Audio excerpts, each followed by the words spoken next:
First-time All-Star, and you're already getting this. And, guys, I want to say the most amazing part wasn't when these guys saw Bam Adebayo.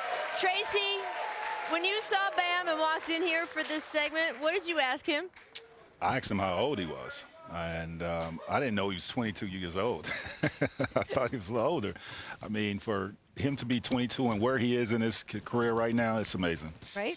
He's testament to the work that he's put in. Right? Well, you're already a problem, but you're a real problem. And look, you're on a team that was aggressive at the trade deadline. You guys brought in Andre Iguodala, Jay Crowder, Solomon Hill. So I want to know, first of all, what's it like adding Iggy into the mix there, and also how competitive now you think y'all will be?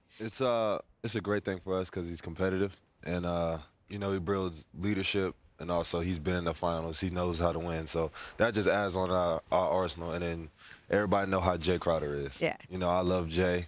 Just from the moment I met him, you know, he's been one of those guys. He doesn't care about scoring. He wants to win, and he wants to impact winning. And Solomon is truly intelligent. You know, I learned that by just sitting on the plane with him one day and just really talking to him. Mm-hmm. And I figured he knows the game like anybody, man.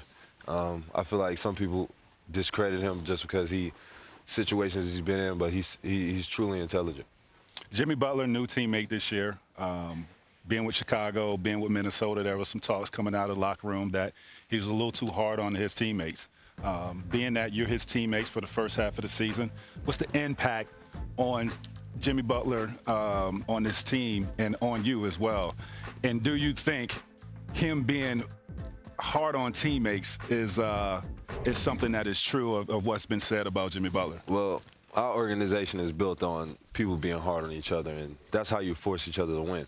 You know, that's how you build a team together. That's how you put a team together, and that's how teams stick.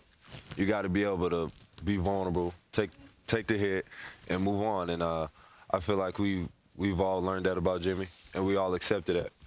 And nobody takes it personal. We know at the end of the day it's all about winning with Jimmy. I mean, the fit, you think, right, of Jimmy in Miami? The fit seems incredible because of what you mentioned from the top down. Pat Riley's known to be hard on people. So, but you guys took to that.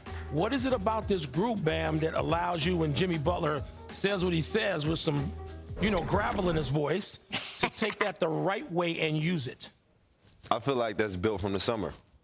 Just playing pickup together and realizing who Jimmy really is. And, you know, I've got to know Jimmy a lot. He's like my brother now. And, you know, you got to understand how a person is. You know, the way he grew up, I feel like that's all built into the way he acts. And he's been through hard stuff. So I feel like that's the reason why he's like that. And I understand that. So whenever he comes to me, you know, mad or upset, I know how to handle it. Right. Yeah, but you also played to a level that he respects. I want to ask you this. You're going to be at the top or near the top of that most improved player category, an all-star. What has made that difference? The things that you've done, I know it's more than one, to get yourself from a nice level to a level where you're one of the premier players in the league? My work ethic, and then also I got the opportunity. So I got the minutes, I got the opportunity to show who I really am. And look, the organization backs you all the way up to the top, to Pat Riley. There was recently a great article on ESPN.com and the ESPN app, thank you. Zach Lowe wrote it and talking about just sort of your development in stardom. And there's a quote from Pat Riley where he said, he is the Zoe, he is the UD, he is the Dwayne. They were the standard bearers, and he is that. He is the real deal. What is it like to hear the Godfather say that about you? That's high praises from the Godfather, man. And no pressure. Yeah, exactly, no pressure. But I feel like he's always in the gym when I'm working out, so he knows what I've been through. He knows my strides I've made, so I feel like he can depend on me. Yep. And the piece also that Zach wrote mentioned how influential your mother was. Can you explain how she pushed you and got you on a track that would lead you here? Just because she wanted me to have a better life than she did. And growing up, I had to struggle. You know, I was basically poor. Mm-hmm. And growing up like that, my mom didn't want me to be an adult and have to live through things like that. So she was harder on me than most of my cousins or any of her family members, and I never understood why until I got 16, 17 and understood how to be a grown-up and how to act in public and just really be a man. Well, shout out to her because she did it right. So, advice for you. You have a Hall of Famer in D. Wade who's close to you guys. You have Alonzo Mourning, you have UD. And my advice to you is all three of those guys had hell of careers, and they know what it takes to be champions. For you, I see you, you're going to be a star in this league. Don't hesitate to reach out to them guys to ask any type of advice, what it takes to do this, to be that. Do not hesitate.